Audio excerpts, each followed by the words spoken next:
एक जंगल में एक जीवा नाम का गीदड़ रहता था, ताकत के नशे में चूर, शरारती भी था, नजर भी खराब थी और नीयत भी खराब थी। आते जाते मादा पशु पक्षियों पर फब्तियां कसता रहता था। सभी पशु पक्षी उससे परेशान थे।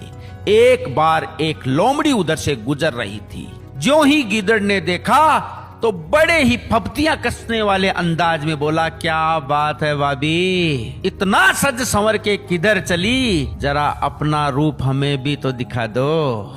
अरे भाभी, ज्यों की त्यों पड़ी हो जवान की जवान, क्या खाती हो। लोमड़ी झेप गई, गुस्से को काबू में किया और प्यार से बोली, देवर जी खाने को क्या है, मैं तो केवल सोमरस खाती हूँ, मैं भी खाती हूँ, तुम्हारा भाई भी खाता है, तभी तो जो यौवन है वो जहां है वहीं ठहर गया, मैं हमेशा जवान ही रहूंगी। गीदड़ बोला, भाभी मैं कसम खा के बोलता हूं, अगर तू मुझे उस सोमरस का एड्रेस दे दे तो उसके बाद में मैं तुम्हें कभी नहीं छेड़ूंगा। लोमड़ी बोली, ठीक है जीवराज जी, चलो मेरे साथ। लोमड़ी उसको एक बरगद के पेड़ के पास ले गई और इशारा करते हुए बोली, वो देखो, वहां से जितना चाहिए उतना सोमरस निकाल लो, बस इतना ध्यान रखना कि थोड़ा सा सोमरस तुम्हारे भाई और मेरे लिए छोड़ देना।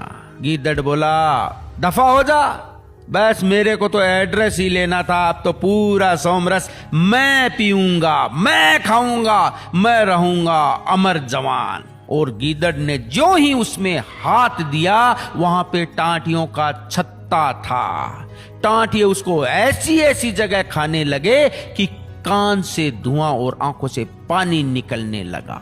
दर्द से कर्रा उठा। 2-4 टांटियों ने तो उसकी पूंछ के पास में अड्डा ही बना लिया। इतने जोर से खाने लगे कि गीदड़ उनसे पीछा छुड़ाने के लिए पूंछ को जमी पे रगड़ने लगा, पर जमी पे कांटे थे, कांटे भी पूंछ के पास चुभ गए। अब लोमड़ी मुस्कुराई और बोली, क्यों देवर जी, और पिएंगे सोमरस। गीदड़ बोला, भाभी या तो जीवो जीवे को नी, और अगर जीवे गो तो जीवो सोमरस पीवे को नी, आज मुझे माफ कर दे।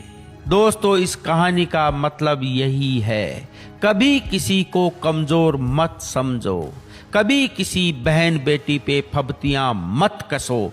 जिस दिन बहन बेटियों में लोमड़ी जैसी बहन बेटी आ गई, उस दिन कार्ड काका करते रहोगे।